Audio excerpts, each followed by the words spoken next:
ရှင်အခုရပိုင်းဗီဒီယိုလေးတွေတင်တာနဲ့ကျဲသွားရနော်နည်းနည်းလှုပ်ရှုံနေတာအဓိကပင်မနာတွေကြောင့်ဗီဒီယိုတွေသိမရဖြစ်တာမို့လို့လေအဲ့ဒါကြောင့်ပါโอเคပါအခုဗီဒီယိုလေးကကြတော့ဘယ်လိုပြောမလဲကောင်းစင်တော့မရှိဘူးပေါ့နော် general ပုံစံလေးပဲအခုနားထောင်နေသူလေးတွေဒီဗီဒီယိုလေးကိုတွေ့မိလိုက်လို့စိတ်ဝင်စားလို့နားထောင်ခြင်းစိတ်ဖြစ်လို့နားထောင်မိလိုက်တဲ့သူလေးအတွက် angel message လို့ပဲပြောရမှာပေါ့နော် angel လေးကကိုယ်ဘယ်လို message လေးတွေပေးနေလဲဘာလေးတွေသတိပေးထားတာရှိလဲဘာလေးတွေသိရဖို့ပြောပြနေရတာရှိလဲစသဖြင့်ပေါ့နော်အဲ့ဒါလေးတွေကိုကြည့်ပြီးတော့မှဖြစ်ပါတယ်ပြောမယ်ဆိုရင်တော့ဒီ reading လေးက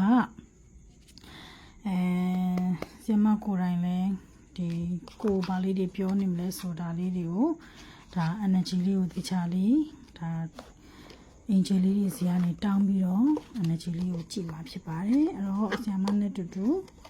အခုနားထောင်နေတဲ့သူလေးတွေလည်းလိုက်ပြီးတော့ကြည့်ကြရအောင်နော်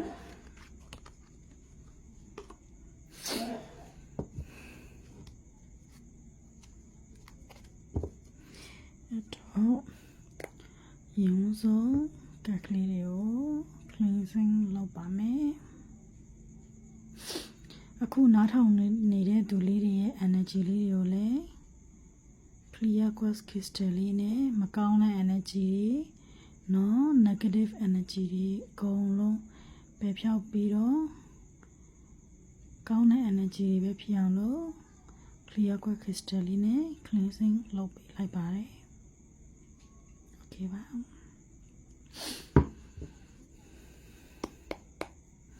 အဲ့တော့ဒီ reading လေးကနေလေးနဲ့စာတောင်းဆိုချင်ပါတယ်ကျွန်တော်ကိုဘာတွေများပြောနေမလဲဘာတွေများသိရဖို့ရှိမလဲဆိုတာလေးတော့ပြပေးဖို့အတွက်sorry ဖုန်းပတ်ထည့်တောင်းဆိုချင်ပါတယ်ရှင်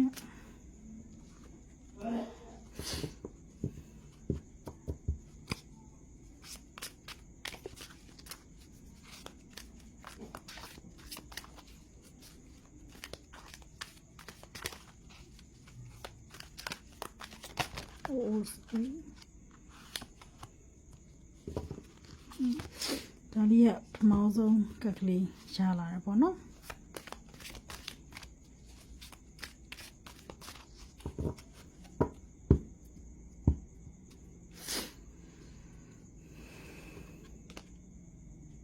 ဟိုကက်တွေကကြာလာလေရနော်တကယ်ကို major ကက်တွေကြီးပဲကြာလာတယ်ဒါဆိုရင် the sun magician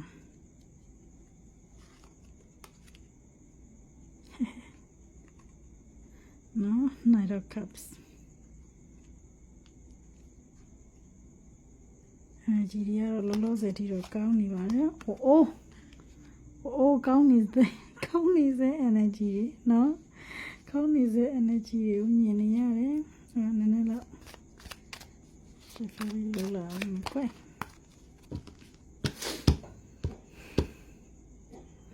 ကောင်းနေစေ energy ကိုမြင်နေရပါတယ်ရှင်ဒါလေးပဲကောင်းတယ်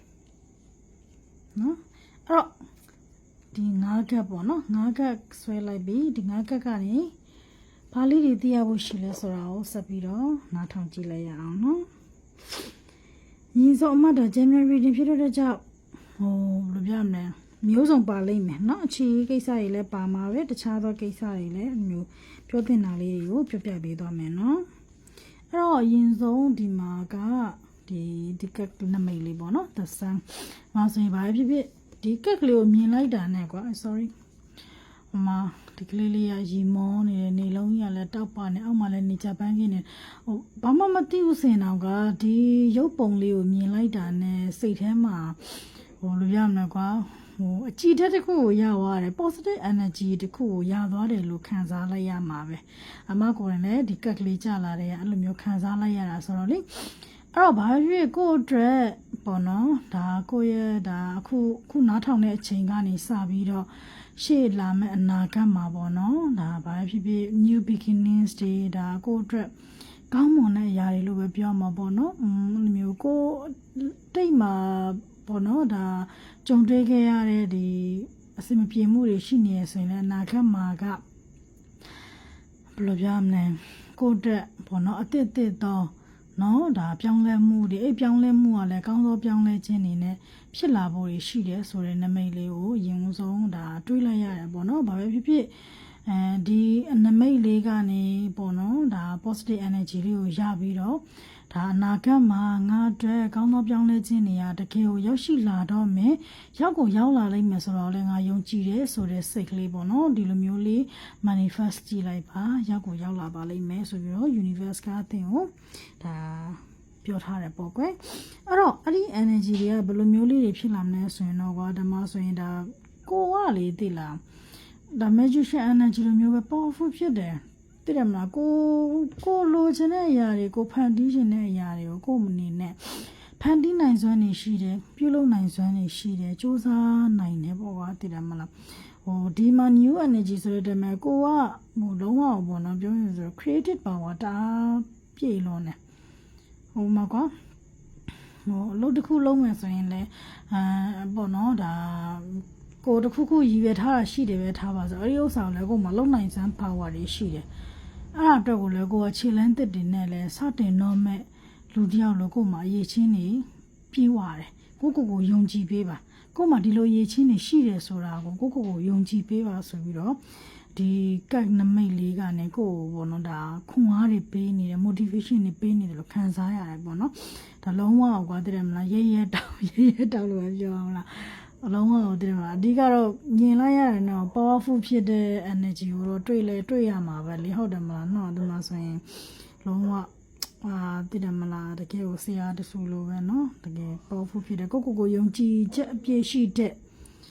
ပုံစံမျိုးအဲ့လိုမျက်နှာပေးမျိုးကိုတွေ့လိုက်ရတယ်ဟုတ်ပြီနော်အဲ့တော့ဘာဖြစ်ဖြစ်အခုနားထောင်နေတဲ့သူလေးတွေမှာပဲကောဆရာမမှာကောဒီလို energy ရှိတယ်ကိုအဲ့လိုမျိုးယုံကြည်တယ်ဒါကြောင့်မို့လို့ကိုကဘာဖြစ်အနာဂတ်မှာကတိတ်မှာဘာတွေပဲဖြစ်ခဲ့အနာဂတ်ကတော့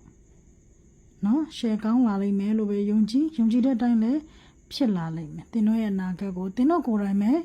ပုံဖော်ဖန်တီးမယ်ဒီဖန်တီးတဲ့အတိုင်းကိုလည်းဖြစ်လာမယ်ဆိုတဲ့ပုံစံမျိုးလေးတွေကိုဒါပြောထားပြီးရပေါ့နော်အဲ့နောက်တစ်ချက်ကဒီလိုမျိုးမသွားခင်နောက်ဆုံးကတ်ကလေးကိုမှယဉ်ကြည့်လိုက်မယ်နော်ကြည့်လိုက်တဲ့အချိန်မှာကွာဘယ်လိုပြောရမလဲဒီကတ်နမိတ်အရာပေါ့နော်ကိုကဒီမှာဆိုရင်တင်းကြပ်ဖမ်းဆုပ်ကင်ထားတယ်နော်ဘယ်လိုပြောမလဲကိုဖြစ်ချင်တဲ့အရာပေါ့နော်ကိုရည်ရွယ်ချက်တွေရည်မှန်းချက်တွေအိမ်မက်တွေဒါတွေကိုကိုမှခုနကပြောလို့အကောင့်ထဲပေါ်နိုင်စွမ်းနေလဲရှိတဲ့ခါကျတော့ဒီဟာတွေကိုပေါ့နော်ဒီလိုရွယ်ချက်တွေရည်မှန်းချက်တွေကိုတေချာလေးစုပ်ကင်ပြီးတော့ကိုရဲ့တက်လန်းနေစီကိုတက်သွားမယ်အဲ့လိုမျိုး energy ရောမှတော့ခံစားရတယ်ကိုရဲ့တက်လန်းပြောချင်တာကွာတဲ့မလားတစ်ခါလေးကြာရင်ရှုံးနေမှုဆိုတာရလဲရှိကောင်းရှိတတ်တာပဲလေဟုတ်တယ်မလားဒါတွေကိုသင်ခန်းစာယူပြီးတော့ကိုကအဓိကတော့ရှေ့တို့ကိုပဲဥတည်မယ်ဆိုတော့energy မျိုးတွေကိုပိုင်ဆိုင်ထားတယ်ဒီလိုစိတ်ထားတွေရှိတဲ့သူတွေတော်တော်များလိမ့်မယ်ခုကြည့်တဲ့သူတွေဒါကြောင့်မို့လဲဒီလိုကတ်နမိတ်တွေကိုရလာတယ်လို့ခံစားရတယ်ပြောမှဆိုရင်ကိုတိုင်ကောဒါဆင်မကိုတိုင်ကောနောက်တော့ဆိုတာမရှိဘူးကွာနောက်တော့ဆိုတဲ့ຢာတွေကကိုအတွက်သင်ခန်းစာတွေပဲဒီသင်ခန်းစာတွေကိုယူပြီးတော့ပဲနောက်ကိုပြန်ဆွဲမနေဘူးအရှိကိုပဲသွားမယ်ဆိုတဲ့ energy ကတော့ဆင်မစီမှာလည်းအပြည့်အဝရှိလို့အခုနောက်ထောင်နေတဲ့သူလေးတွေမှာလည်းရှိမယ်လို့ခံစားရတယ်နော်အဲ့လိုမျိုးခံစားရတယ်ပေါ့နော်ဒါရှိမယ်ဟုတ်တယ်မလားအဲ့လိုမျိုးတွေပဲရှိကြတယ်မလားဘာဖြစ်ဖြစ်ကိုယုံကြည်ရမယ်နော်ကိုရှေ့တော့ကိုပဲဥတည်ပြီးတော့သွားနေရမယ်ကိုရဲ့ creative power တွေကိုတေချာလေးထုတ်ကိုရဲ့အရေးချင်းတွေပေါ့ကွာအရေးချင်းတွေကိုတေချာလေးထုတ်ပြပြီးတော့တေချာလေးကိုရဲ့ new beginnings တွေကိုကိုယ်တိုင်ပုံဖော်ပြီးတော့သွားမဲ့သူမျိုးတွေ okayငါမှအဲ့လိုမျိုးရှိပါမလားဟုတ်ပါမလားဆိုပြီးတော့လေကိုကြောက်စိတ်တွေနဲ့တန်တရားမဝင်တဲ့ကိုမှရှိတယ်ဆိုတာကိုဒီလိုရေးချင်းနေရှိတယ်ဆိုတာကိုယုံကြည်ဖို့လည်းထပ်ပြီးတော့ဒါအမကခွန်အားဖြစ်စေတဲ့အနေနဲ့ပေါ့နော်ဒီလိုမျိုးလေးပြောပြပါတယ်ကိုယုံကြည်ပါဟုတ်ပြီအဲ့တော့ဒီတစ်ပိုင်းကပြီးသွားပြီဆိုတော့အမနောက်တစ်ခုမြင်တဲ့ဟာကိုထပ်ပြီးပြောပြပြနောက်တစ်ခုကကျတော့ဘာလဲဆိုတော့အခြေကိုဒီမှာမြင်တယ် lover နော်ကိုပြောစင်ကိုရဲ့အနာဂတ်မှာကွာတကယ်ကို ချစ်နဲ့ပတ်သက်ပြီးတော့လည်းကောင်းမွန်တဲ့ပေါ့နော်နမိတ်တွေကောင်းမွန်တဲ့ချစ်ချင်းမြတ်တာတွေကိုတွေးဆောင်ရလိမ့်မယ်ဒီလိုမျိုးတွေးဆောင်ရဖို့ဟိုလည်းပြောမစင်ကွာဟိုကိုယ့်အင်ဂျီတွေကကိုယ်ကောင်းချီးပေးနေရပေါ့နော်ဒီလိုမျိုးတွေးဆောင်ဖို့ကိုလည်းဒီလိုနမိတ်တွေကိုခံစားလိုက်ရတယ်ချစ်ပန်းလေးတွေပွင့်လာတော့မယ်ပေါ့နော်တစ်ခါပြန်ပြီးတော့ကိုယ့်အိမ်မှာချစ်ပန်းလေးတွေပွင့်လာတော့အဲ့တော့ဒီလိုလိုကဘယ်လိုလူလဲဆိုပြီးတော့ energy ကိုခံစားလိုက်ကြည့်တဲ့အချိန်မှာတော့ဝင်လာပါလိမ့်မယ်ကိုယ့်ဘဝတွေကိုအချစ်တွေနဲ့ပြည့်နှက်နေတဲ့သူတယောက်နော်အခုနားထောင်နေတဲ့သူက main ကလေးဆိုရင်လည်းကိုယ့်ဘဝတွေကိုလိုမျိုးသားတယောက်ဝင်လာလိမ့်မယ်နားထောင်နေတဲ့သူကယောက်ျားလေးဆိုရင်ကိုယ့်ဘဝတွေကိုလို main ကလေးတယောက်ဝင်လာလိမ့်မယ်နော်တချို့တော့သူတွေကတော့အမ H energy ကိုခံစားရတယ် H ကပြန်ပြီးတော့ဘောနော်ကိုယ့်ဘဝတွေကိုပြန်ဝင်လာတာမျိုးတကယ်လို့ပြန်ဝင်လာတယ်ဆိုရင်တော့မှသူ့အနေနဲ့ကိုယ့်ပုံမှာတကယ်ဟိုဘောနော်ဒါ passionate ဖြစ်တဲ့ love တွေနဲ့နော် romantic partner တယောက်လိုမျိုးကိုဖြစ်ချင်တဲ့ romantic partner တယောက်လိုမျိုးကိုယ့်ဘဝတွေကိုရောက်လာလိမ့်မယ်ဒီလို energy ကိုလည်းခံစားလိုက်ရတယ်တချို့လေးကြတော့လေ new energy ပေါ့နော် new energy ဒါတော့ကို manifest တဲ့ပုံမှာမူတည်ရကွာသိလားဒါ